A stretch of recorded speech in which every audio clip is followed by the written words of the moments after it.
मित्रों, आज हाल ही में जो कर्नाटक और महाराष्ट्र राज्य के बीच में सीमा को लेकर विवाद उत्पन्न हुआ था,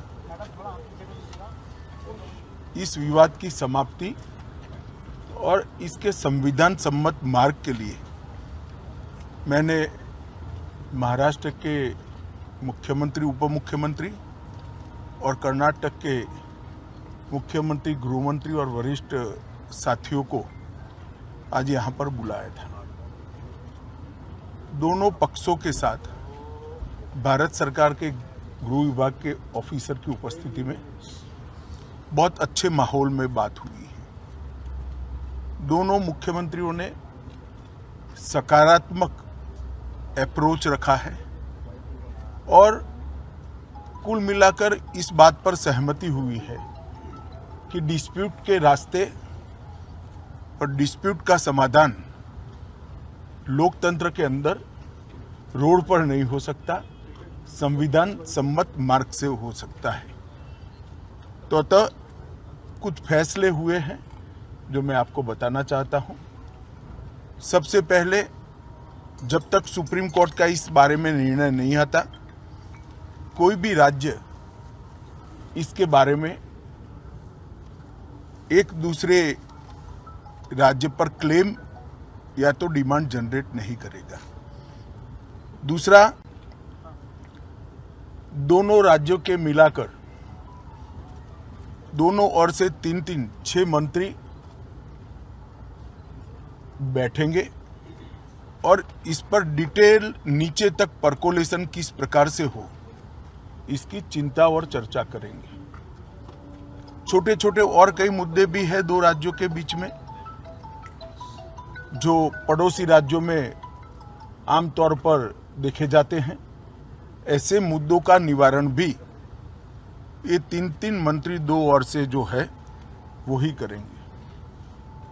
दोनों राज्यों में कानून और व्यवस्था की परिस्थिति ठीक रहे, अन्य भाषाभाषी आबादी को या तो यात्रियों को या व्यापारियों को किसी भी प्रकार की परेशानी न झेलनी पड़े, इसके लिए एक सीनियर आईपीएस अफसर की अध्यक्षता में दोनों राज्य कमेटी बनाने के लिए सहमत हुए हैं, जो कानून और व्यवस्था को संविधान के हिसाब से ठीक रखने में प्रयास करेंगे।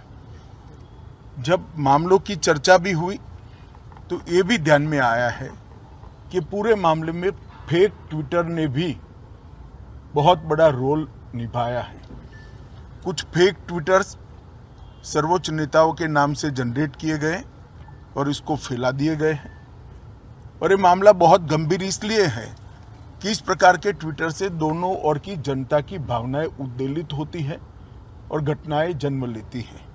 तो तय हुआ है कि जहां जहां भी इस प्रकार के फेक ट्विटर के मामले सामने आए हैं, वहां पर एफआईआर रजिस्टर की जाएगी और जिन्होंने किया है उसको भी जनता के सामने एक्सपोज किया जाएगा। तो एक बहुत अच्छा, एक प्रकार से सर्वसम्मत निर्णय आज की बैठक में हुआ है। इसके बाद मैं दोनों राज्यों के विपक्षी पार्टियों के मित्रों को भी इस देश के गृह मंत्री नाते अपील करना चाहता हूं,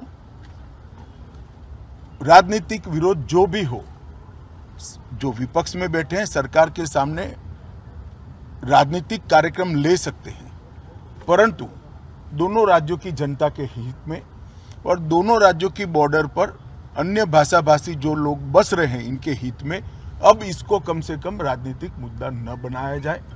एक कमेटी जो बनी है वो कमेटी की चर्चा का आउटकम और सुप्रीम कोर्ट के फैसले का इंतजार किया जाए।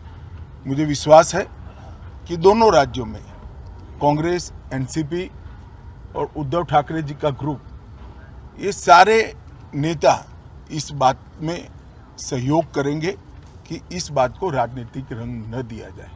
धन्यवाद।